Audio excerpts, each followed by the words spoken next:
Yang saya hormati seluruh jajaran media pada pagi hari ini. Kami akan menyampaikan beberapa detail terkait kebijakan tunjangan hari raya dan gaji ke-13 untuk tahun 2022.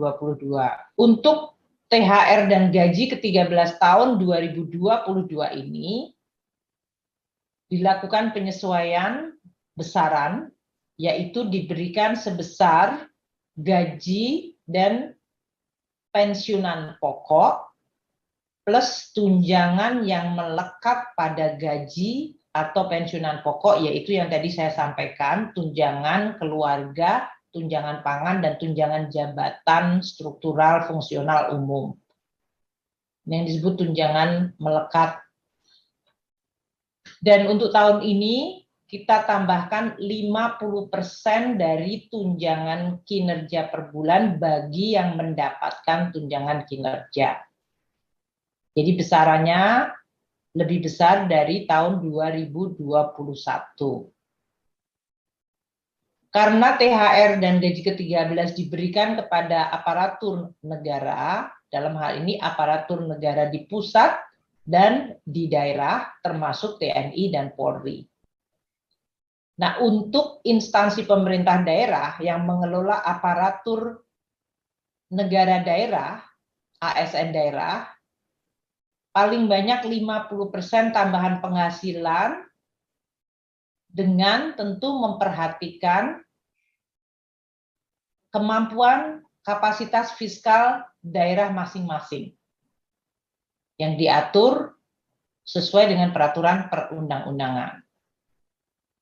Jadi kalau untuk pemerintah pusat tadi tunjangan kinerja per bulan ditambahkan kepada THR dan gaji ke-13, untuk instansi daerah 50% adalah paling banyak 50% tambahan penghasilan. Peraturan pemerintah nomor 16 tahun 2022 yang telah ditandatangani oleh Bapak Presiden menyampaikan bahwa THR tahun 2022 ini diberikan kepada seluruh aparatur negara dan pensiunan. Dalam hal ini, aparatur negara pusat adalah 1,8 juta pegawai. Sedangkan aparatur negara daerah adalah 3,7 juta pegawai. Sementara pensiunan adalah sebanyak 3,3 juta orang. Kebijakan pemberian THR ini telah diatur di dalam APBN, Undang-Undang APBN tahun anggaran 2022.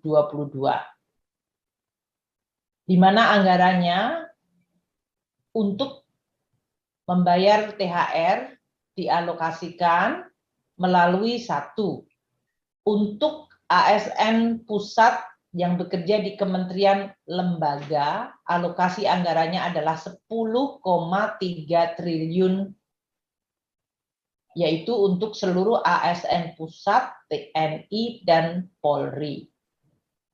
Jadi ini sudah ada di dalam anggaran masing-masing kementerian dan lembaga termasuk TNI dan Polri.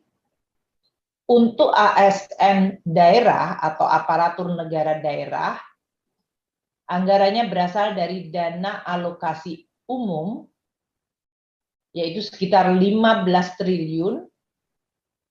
Ini untuk ASN daerah, baik PNS daerah maupun PPPK.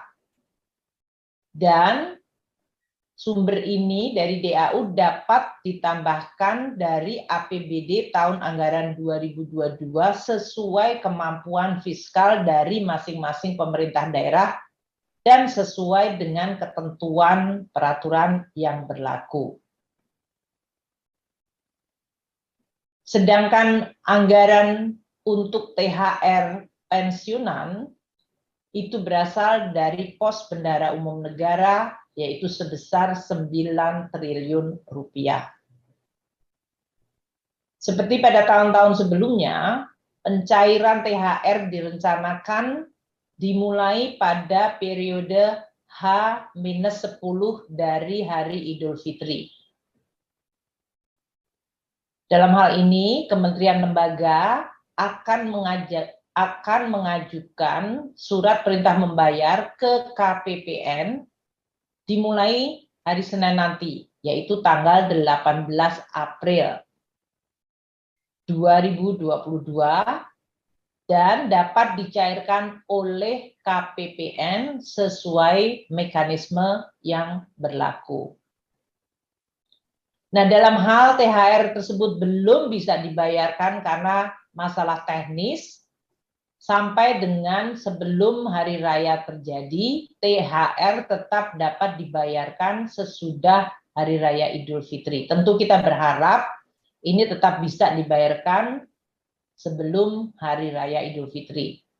Tapi kalau ada beberapa kasus di mana itu belum bisa dilakukan karena masalah teknis, dia tetap dapat dilakukan sesudah hari raya.